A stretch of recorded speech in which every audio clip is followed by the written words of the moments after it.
Welcome to the New School of Marketing podcast, the place for smart, simple strategies that will amplify your business results. Sharing practical tips, insider knowledge, and actionable advice because marketing is something that every business owner can do. Now, let's get started. Introducing your host, Bianca McKenzie, mum, lover of snow sports, camping, horse riding, and in-demand launch strategist and Facebook advertising knowledge bank. Hey everyone, welcome to the podcast. Right now, I am sitting in my office surrounded by boxes and our house is honestly as tidy as it has ever been. Fingers crossed we get some buyers through on the weekend and we can actually sell our house fast so we can move to Tassie. I'm excited and I really can't wait to be there already and make it our own. But anyway, let's dive into today's episode. Facebook ads have been around for quite a while now, and you may have heard that some people are having great success and others have tried them and were actually disappointed with the results. Well, let me tell you a secret. Well, it's not really a secret. Even those who are having success with Facebook ads have also had many disappointments. Nobody really runs the best Facebook ads straight out of the gate. It's just not really the case.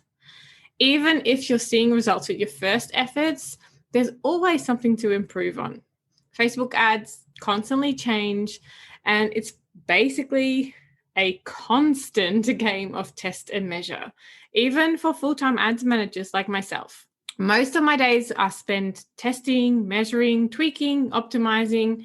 And while I have a fairly good idea of what's working in the market and what isn't, I never really take that at face value. I always keep testing. Everything I do is tested first because every business is different, every market is different, and every time is different. So each time you run ads, you get different results. And if you're new to Facebook ads and you haven't dipped your toes in the water just yet, this episode is for you. Before you start though, I want to make sure that you have a few things set up. And Facebook has pretty good instructions for this. So if you need a step-by-step instruction, then follow that as Facebook shows you what to do. First thing you need to set up is your Facebook pixel. Without the Facebook pixel, nothing is going to track. So make sure that you set that up. And I did do an episode on this, so I'll link back to that. You need to set up your pixel first.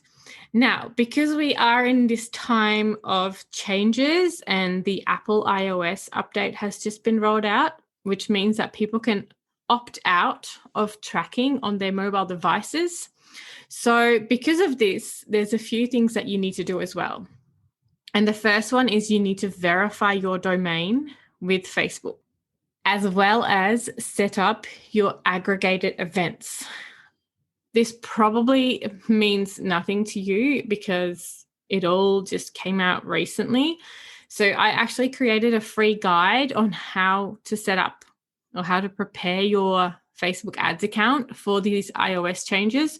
So I'll link to that in the show notes and you can download that and follow that step by step. Once you've done that, all those things that are in my guide, let's dive in. Let's see what you need to do as a total beginner to start with Facebook ads. So in today's episode, I will be sharing 8 elements of getting started with Facebook ads as a total beginner. Let's start with number 1, goal setting. The first step for any marketing activity, including Facebook ads, is to set your goal. What exactly do you want to achieve with your campaign? Is it more leads? Is it more likes, more sales? Your goal determines what path you'll be taking next and how you're actually going to reach this goal. Number 2, you need to think about what your offer is going to be. What will you be offering to attract your ideal audience? And while this could be a paid offer, I often recommend that clients choose a free offer first, as most customers who have never heard of your business will be hesitant to purchase from you. By offering them something free, you open up the opportunity to build a relationship with them so they can get to know you, like you, and trust you. The only time I think you can make an exception is if you have an e-commerce store and your product price is not 4 figures or 5 figures. Something that sells reasonably easy and reasonably quickly, you can go straight to the sales.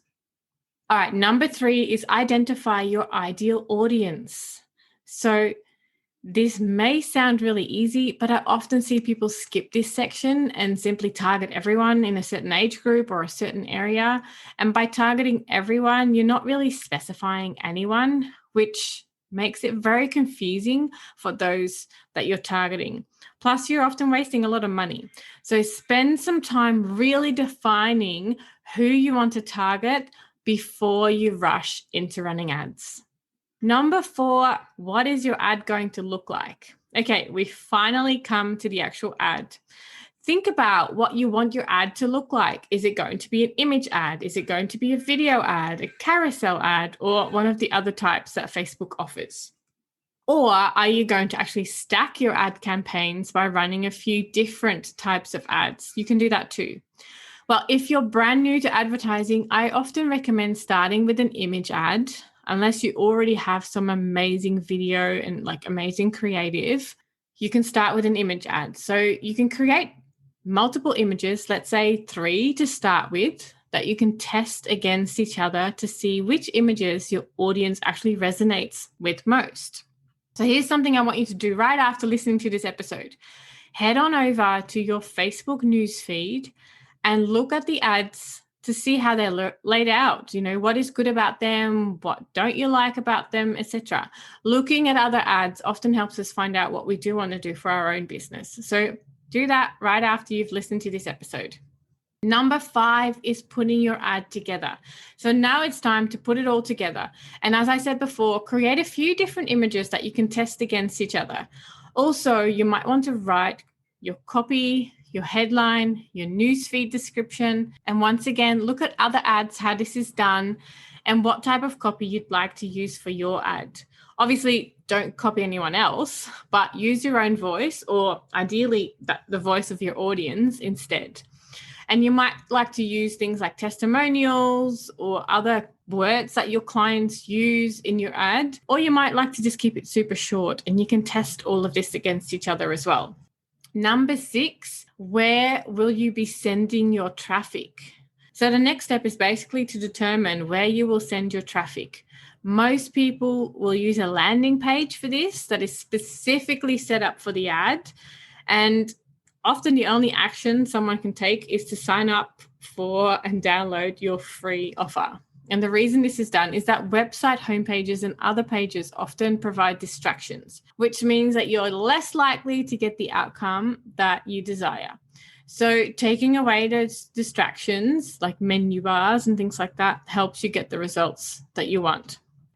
If your goal is to make sales, then you'd probably be driving traffic to a shop page or a product. And please keep in mind that making sales to a cold audience, so people that have never heard of you, is actually extremely difficult. So try not to do that. Try to warm them up and build that know, like, and trust first. Again, spend some time looking at ads in your Facebook newsfeed and click on a few to see where they take you, because it's great for inspiration. I have learned a lot about what I don't like. So here's one tip. If you're running e-commerce ads, send it directly to the product that you're showing in your ad, or at least to the collection, but don't send them to your entire shop.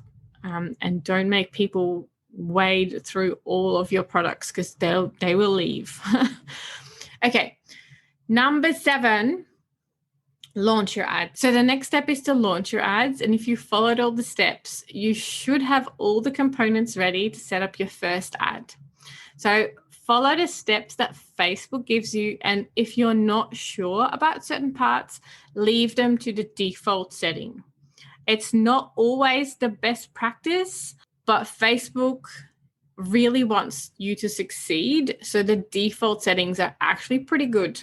And if you're unsure of how to start your first ad, you can head over to my blog actually to find more articles on Facebook ads. And if you rather just dive right in, you can do that with my online courses. So I'll link everything in the show notes. The last one, number 8, is to track your numbers. once your ads are set up, you're not done yet. Don't walk away just yet. Well, you do for a few days. So it's actually time to keep an eye on the data to see how well your ads are performing. And it's important to track your numbers and keep an eye on your conversions. And conversions can actually mean a few different things depending on the goal that you set up for your ad. It could mean things like signups to your list, clicks to your page, sales for a product. Your goal actually determines what you measure as a conversion. But keep an eye on that and let the ads run for at least 72 hours, but ideally longer, because it really is collecting data that you can then use and analyze to make improvements for next time. So I would say walk away for 72 hours, but at least a little bit longer. You need to have enough data. If your budget is really small, you really need to walk away a little bit longer. Because you won't have enough data until you have at least, some people click through. I would say try to get 1,000 clicks at a minimum before you switch something off, but it really depends on all of the data. If it is your first time running ads, know that it may take a while for you to start getting results that you want, especially if you have a small budget. It does take longer. If you put a little bit more budget in, you get results, or you get data, at least data, a lot faster. Facebook is a super smart platform, and the more you try different things, the better you'll start to understand it, and the better your ads will get as well. But if you're ready for your Facebook ads and you rather want someone to show you what to do, check out my online courses. I really would love to welcome you and show you exactly what I do on a daily basis to get amazing results for my clients and my students. So here's your homework. Go through this episode, of course. You've already listened. You might want to listen back. Have a look at a number of ads in your newsfeed. Even take some screenshots. Look at what makes them good. What do you like about them? What do you not like about them? Click on a few to see where it, leads you. And again, look at what you like and what you don't like about that. And then if you're ready to start with Facebook ads, either get started, or if you need some more help, please have a look at the links in the show notes. I have all my online courses and I can help you with it. Well, that's it for this episode. Thank you so much for joining me on the New School of Marketing podcast. I hope it was helpful, and I can't wait to share more tips with you next week. If you are ready to take your business to the next level with Facebook and Instagram advertising, make sure you visit newschoolofmarketing.com to download practical free resources, plus subscribe to the podcast and never miss an episode. I can't wait to go on this journey with you. And until next time, take care and market your business every day.